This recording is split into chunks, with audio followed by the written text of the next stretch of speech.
On the top decks, there's champagne, live music, and a swimming pool under the stars. Passengers are on the holiday of a lifetime. 2 floors below their feet, behind a door marked Crew Only, there's a completely different ship, one with no windows, no daylight, and no days off for months at a time. This is how cruise ship crews really live, hidden below the guests.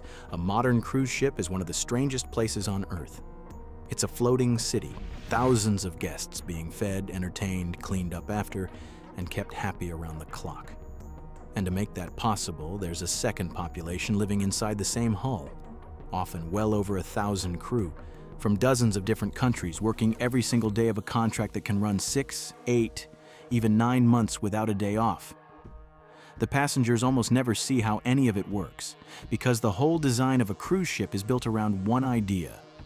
The guests should only ever see the magic, never the machinery, and never the people running it.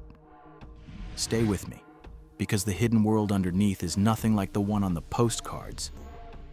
It starts with something most passengers have no idea exists, a hidden street running the entire length of the ship deep below the waterline. It's the main crew corridor, long, narrow, and stripped completely bare. No carpet, no artwork, no soft lighting, just painted steel pipes and cables overhead, harsh fluorescent light, and doors leading off to storerooms, laundries, and crew cabins. On the biggest ships, it runs for hundreds of meters, and it's busier than any street on land. Crew rushing through with trolleys, luggage, laundry carts, food at every hour of the day and night. This is the ship's real backbone. Everything a guest enjoys upstairs, the meals, the clean towels, the perfect cabins, moves through this corridor first, and no passenger will ever set foot in it. So, where do these people live? In cabins that would shock most of the guests sleeping upstairs. Crew cabins are small, usually shared, and almost always below the waterline, which means no windows and no natural light at all. 2 people to a room is common, sometimes more for the newest or lowest ranked crew, in bunk beds with a tiny shared bathroom and just enough storage for a suitcase and a uniform.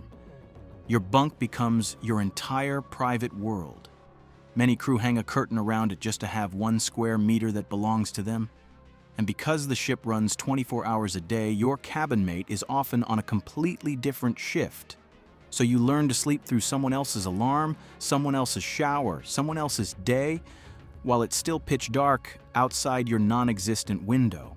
And what happens the moment you step out of that cabin is stranger still, because a cruise ship is really 2 ships stacked inside one hull, and there are strict rules about who crosses between them. Most crew are not allowed to use guest facilities, not the pools, not the restaurants, not the bars, not the sun loungers even on their time off, even when the ship is half empty. There are crew stairwells, crew lifts, and crew doors, all designed so the working half of the ship stays invisible. Some crew are told to step aside or turn away if a guest passes them in a service area, and there's a rule that sits over all of it. In front of guests, you are always fine, always smiling, always calm, no matter how exhausted, homesick, or unwell you are. That's the job, not just the work, but the performance of effortlessness. The magic upstairs only holds if nobody sees the effort underneath. Then there's the schedule. And this is the part that surprises people most. On a cruise ship, there are no weekends. Crew typically work every single day of their contract, often 10 to 12 hours or more, split into shifts across the day and night. No Saturdays, no Sundays, no days off for months on end. A contract can run 6 months, sometimes closer to 9. And for that entire stretch, you work every day the ship is at sea, and every day it's in port. It's a rhythm no job on land really compares to. Wake, work, eat, sleep, repeat. While the ship carries you between paradises you often barely get to see.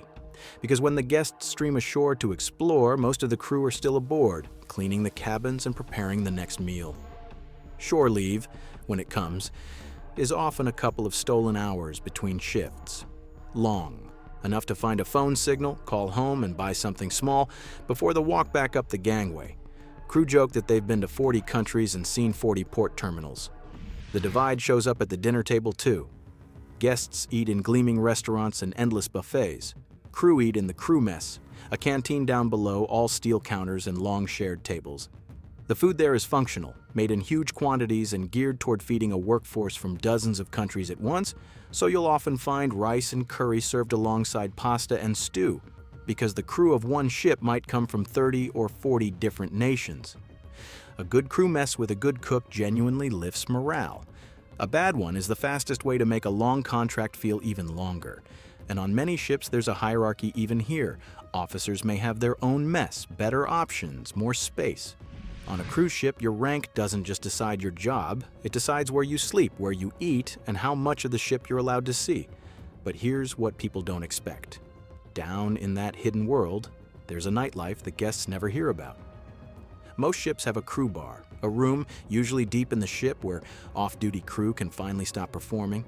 Cheap drinks, loud music, karaoke, birthdays, card games, and people from dozens of countries thrown together in one small space. There are crew parties, crew sports, crew celebrations for every festival on the calendar because with 40 nationalities aboard, something is always being celebrated by someone. For a few hours, the uniforms come off and the ship stops being a workplace. It's where friendships form fast and hard, and where a lot of crew will tell you they had some of the best nights of their lives in a windowless room below the sea with people they'd never have met anywhere else. And here's something almost no passenger realizes. Every single person working on that ship, the dancer, the waiter, the bartender, the person who made your bed, has a second job they were trained for before they ever served a drink. In an emergency, they become the safety crew. Every crew member is assigned an emergency role and a muster station, directing passengers, handling life jackets, launching or crewing the lifeboats, sweeping cabins to make sure nobody is left behind. They drill it regularly, out of sight, long before the ship ever sails with guests aboard. It's the part of the job the brochures never mention. The smiling person who topped up your glass by the pool is also the person trained to get you off the ship alive. On a floating city of thousands, that quiet second responsibility sits on every set of shoulders below deck. So why sign away 9 months of your life to a windowless cabin and a schedule with no days off? For most crew, the reason is waiting in another country. Cruise ship wages, and especially tips, can be worth far more than what the same person could earn at home. Crew from all over the world take these contracts specifically to send money back, building houses, paying school fees, supporting parents and children, lifting whole families into a life they couldn't otherwise reach. On board, food and accommodation are covered, which means a large share of what they earn goes straight home, and there's the other reason: the world.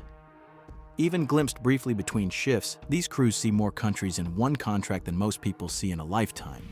It's a hard, exhausting deal. Diga. But for many, it's the best one available anywhere.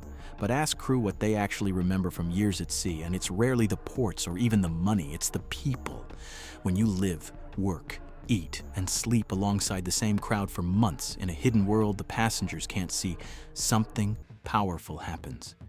You become a family of strangers. Filipino, Indian, Indonesian, Romanian, South African, all crammed into one steel corridor, learning each other's food, songs, and holidays, covering for each other on bad days. And underneath it all runs the same quiet ache you find on every ship. Birthdays missed, children growing up in photographs, a video call in a stairwell because it's the only place with signal. And when a contract finally ends, there's a strange double feeling almost every crew member describes, desperate to get home, and quietly grieving to the people they're leaving who scatter back to 30 different countries, some of whom they'll never see again. That's the real cost of the magic upstairs. Every perfect holiday on the top deck is built by people who are a very long way from their own. So that's the hidden half of a cruise ship.